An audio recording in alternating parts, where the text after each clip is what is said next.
Hello and welcome to the Real Travel Show, where we take you on an exciting journey of fascinating places around the world.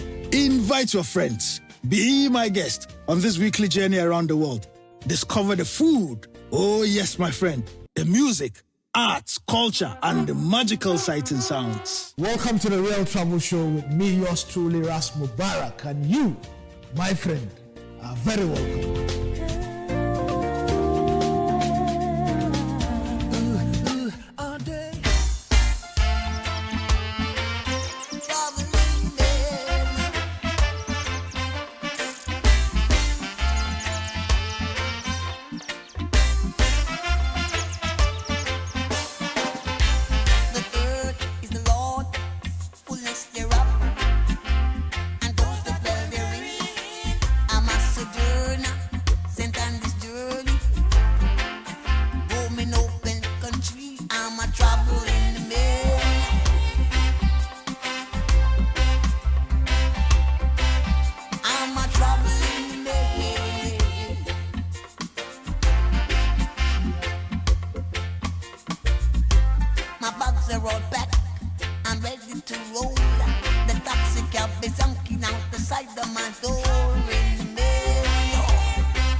Currently in the Central South district of the Ashanti region. It's an interesting place in Central South. The people are predominantly farmers. They grow a lot of cocoa, they grow a lot of palm nuts, they grow a lot of citrus. But that's not why we're here. We're here because of fufu. You may have heard of fufu.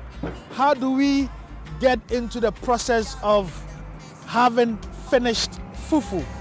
Well, aside the soup, the fufu has to be pounded.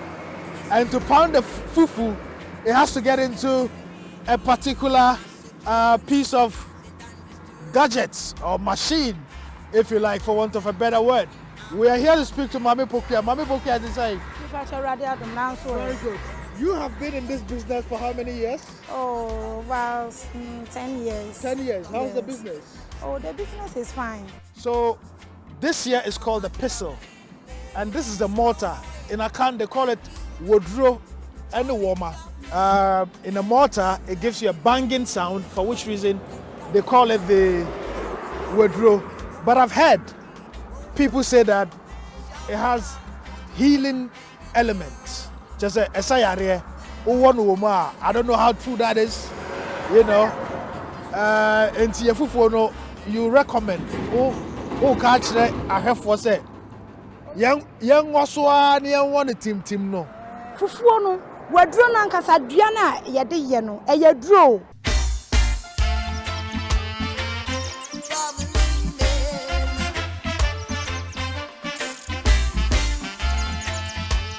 We are at the Mensha Palace, the royal seat of His Royal Majesty Otumfuo Osei Tutu II. This is where kings of the Ashanti Kingdom reside. To my left here is the official residence of His Royal Majesty.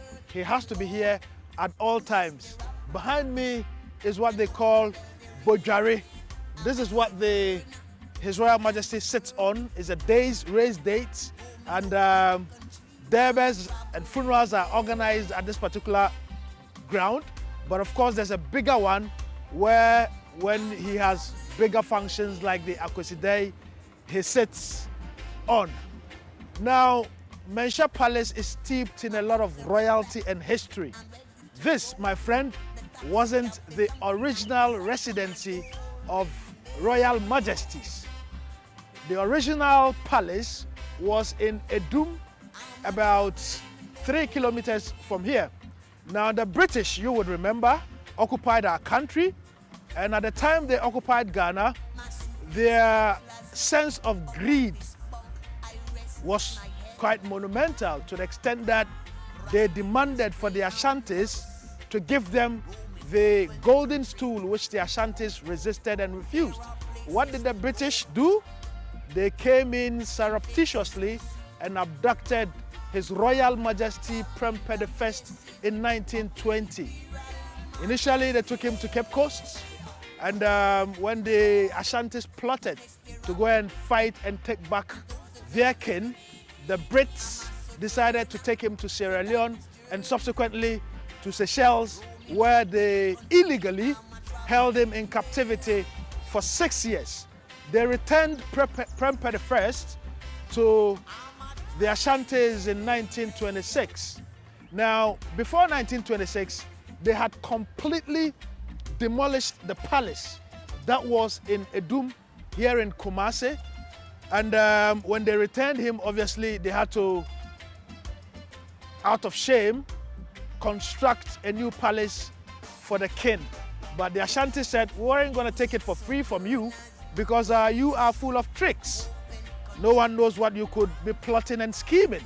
So we, the Ashantis, out of pride, would pay in gold for the palace. So the Ashantis paid in gold for the palace that the British built. And that's how come the seat of the Ashanti Kingdom is no longer in Edum, where it originally was, but as a result of the destruction by the British, found itself here in Menchia. And what does Menchia mean? Menchia is a gathering of the people, or my Enshia, gathering of the people. So this is where, that is how Menchia took its name. And this is where the king resides. He sits in state here. We're going to see the other days that the king uses when he has bigger functions. The one that is called the Sumpi. But you, my friend, are watching the Real Travel Show with me, Ras Mubarak, from Menchia Palace here in beautiful Kumasi. Behind me here is the Menchia Palace Museum. That is King Prempeh I Museum. Now this is this exact structure that the British left for the Ashantis. They had built it with a view to use it as a compensation to the Ashantis for abducting King Prempeh I. But the Ashantis, with a sense of pride and a demonstration of power, decided they weren't going to take it for free. So they paid for this with pure gold, my friend. Several ounces of gold is what paid for this building behind me. This is where King Prempeh I lived when he returned from exile from Seychelles in 1926. This is where King Prempeh II also lived. This is where King Opokuwari II lived temporarily until a new residence was built and this place converted to a museum. Fascinating history, fascinating stuff from the Menchia Palace, and it's happening on the Real Travel Show, a program that brings you the sights, the sounds, the cuisine, the history, and the culture.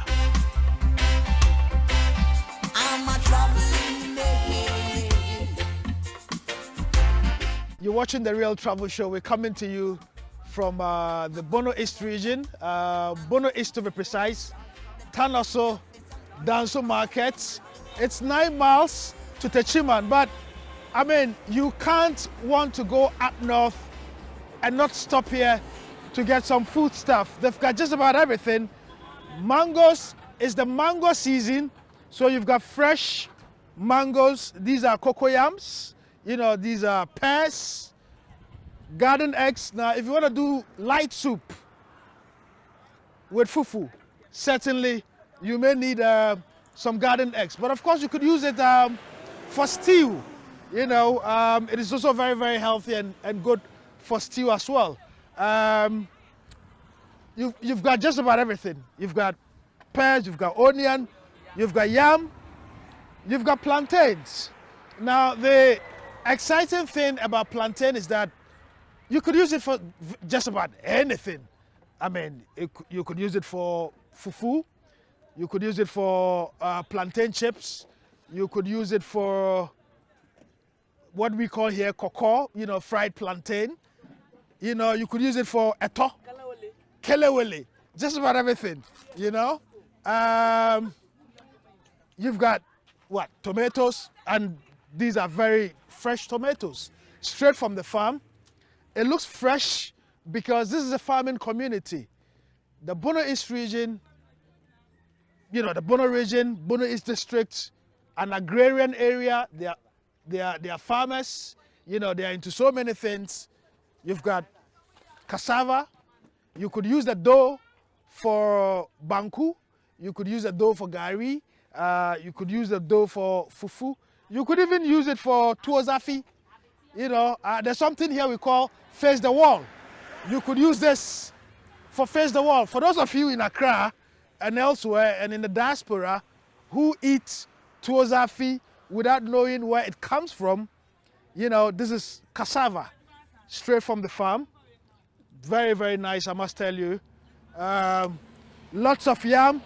And indeed, they grow a lot of yam here, and if you wanted cheaper yam, places like this are the kind of, places you would find very affordable, very cheaper yam, fresh pineapples, just about everything. I'm really impressed, by the freshness of the food stuff here. As you can see, more mangoes, you've got oranges, you've got yam, and it's exciting. And we are just not too far away from the center of Ghana. The center of Ghana certainly is Kintampo. We're going to get to Techiman, which is 9 miles from here, and then we head to Kintampo, the middle of Ghana, to see what is happening. We're heading to the Mole National Park, a journey by road from Accra. Interesting and exciting. This is Iden fruits, a dried, Iden fruits. They call it Aridan in Yoruba. In Akan, it's called prekese. It's got several functions. You could mix it up with your soup. You could boil and drink it. The ladies here are telling me, I've never tried it before, but the ladies are telling me that it's good for men who have waist pains. I can't vouch for the efficacy of what they're saying, but I'm sure this is something that has been tried and tested. And who knows, I might, even though I don't have any waist pains, but I might want to try it and see if it actually works. They also say it's good for men with premature ejaculation. I don't know about that, but that is the story behind prekese. It's a fruit, of course, and obviously with any fruit you have vitamin C, and other minerals embedded in it. This is a market that has served a lot of commuters on this road for many, many, many years. I remember as a baby, traveling from Tamale to Kumasi with my mother, how often we have had to stop here and get some goods to our grandparents in Kumasi, and they've got just about everything. Onions, yams, pears, fresh mangoes, cocoyam, palm nut oil. We are on our way to the Mole National Park, and we decided to do a stopover, 9 kilometers, 9 miles to Techiman, just to see what is happening and to get to talk to some of the market folks. So keep watching, and there's more to come on the Real Travel Show. Hello and welcome to the Real Travel Show, where we take you on an exciting journey of fascinating places around the world. Invite your friends. Be my guest on this weekly journey around the world. Discover the food. Oh yes, my friend. The music, arts, culture, and the magical sights and sounds. Welcome to the Real Travel Show with me, yours truly, Ras Mubarak, and you, my friend, are very welcome.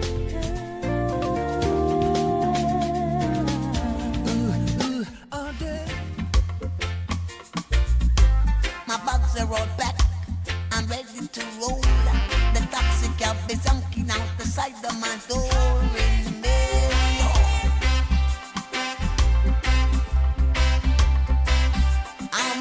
This is the incredible Kintampo waterfalls. This is the first stage of the waterfalls. Incredibly beautiful, I must tell you. I have driven past this place God knows how many times, and I've never, come in here to see what is in here. But to tell you the truth, my mind is blown away by the beauty, by the lush of not just, the entire Kintampo area, but this particular location where the waterfalls is located at. And as you can see, it is natural. This is just the first stage. We're gonna go and see the second stage of the waterfall, and then I understand there is a third stage. This, did you know, used to be named after Kwame Nkrumah, and before Kwame Nkrumah, it was named after a British medical doctor, Dr. Randall, who practiced around the Kintampo area, who also, saw the waterfall and invested, some efforts and time into fixing up the place in a way that attracts tourists, and that's why it was named the Randall Waterfall. And then at some point it got named after Kwame Nkrumah until the 90s, when it was reverted to Kintampo Waterfalls. Absolutely breathtaking. This is just the first stage.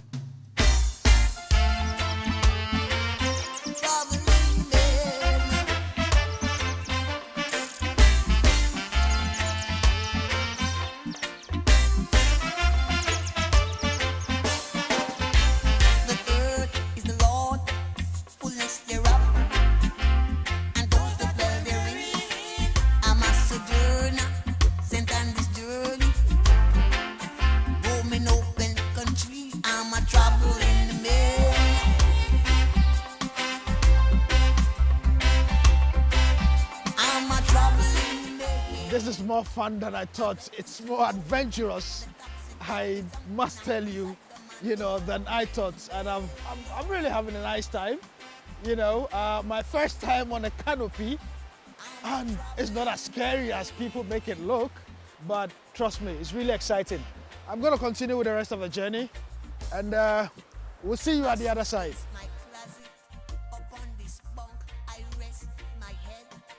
So I've just completed the 80-meter long canopy walk.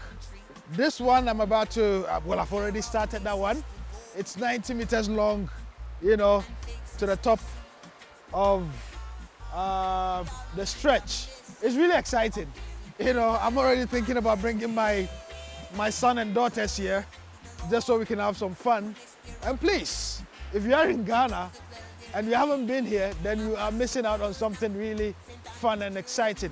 I'm enjoying myself, and I hope that you would make the time to visit the Kintampo waterfalls, which was once upon a time called the Kwame Nkrumah waterfalls.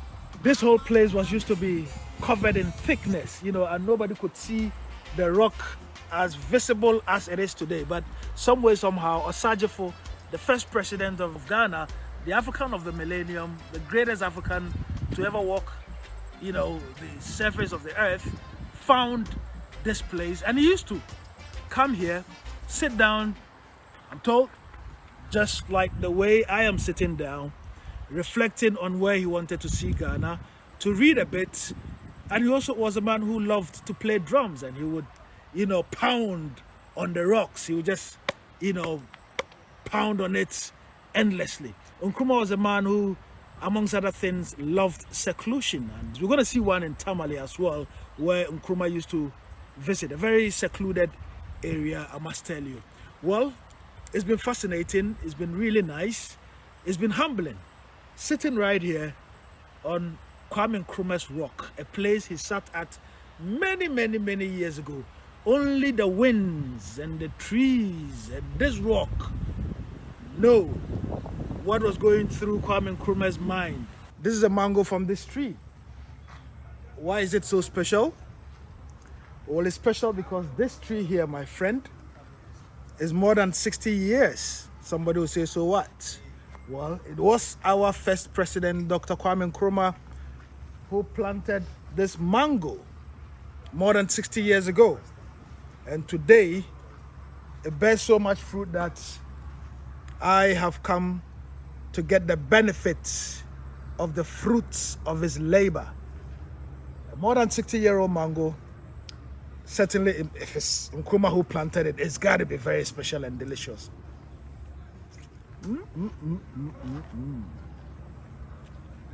This is no ordinary mango.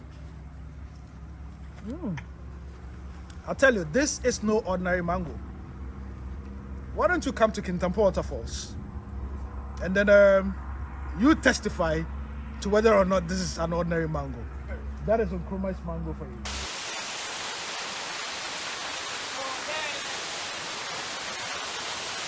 Oh la la! Canopy has been formed for several years. It's been there like this for centuries. I can imagine, hundreds of years. Hundreds of years. Yeah. Of years. Wow. And why is the source of the water? It's 10 kilometers away, Honorable. 10 kilometers away from here? From here. Okay. From a village called Pumpu Atifi. Pumpu Atifi. Yes, Pumpu Atifi. That's where the water comes from. Okay, so the source of the water, Pumpu Atifi. Pumpu Atifi. And where does it lead? From here, as I said earlier, it's in 3 stages. Okay. So from here, the water goes beneath the rocks and reappears at the 2nd stage.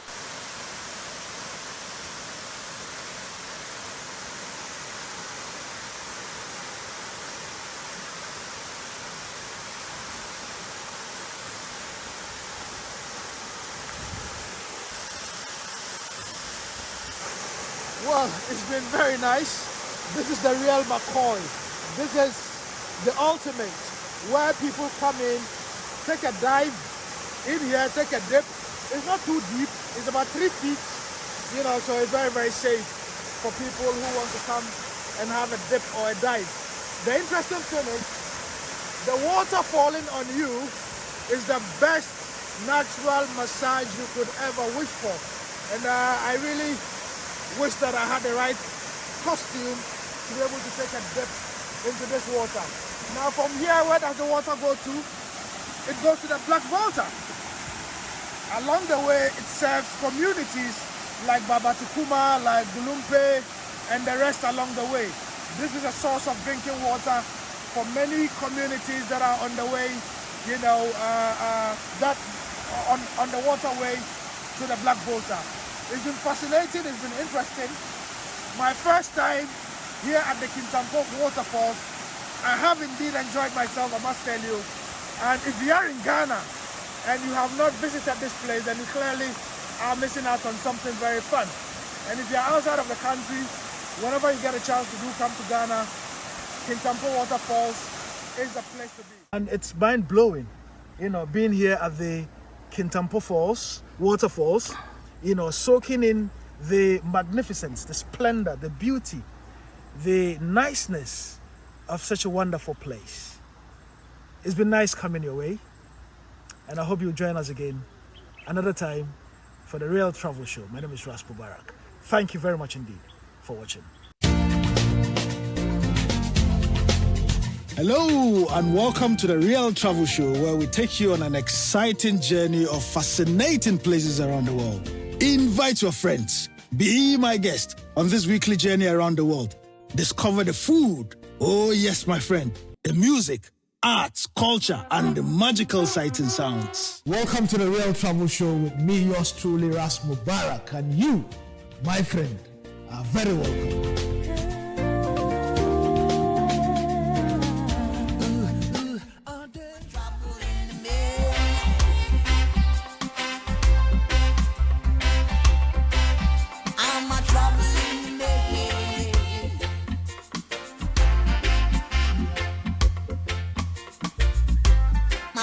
Roll back and ready to roll.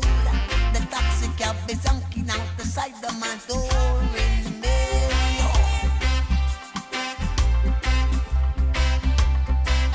I'm a traveling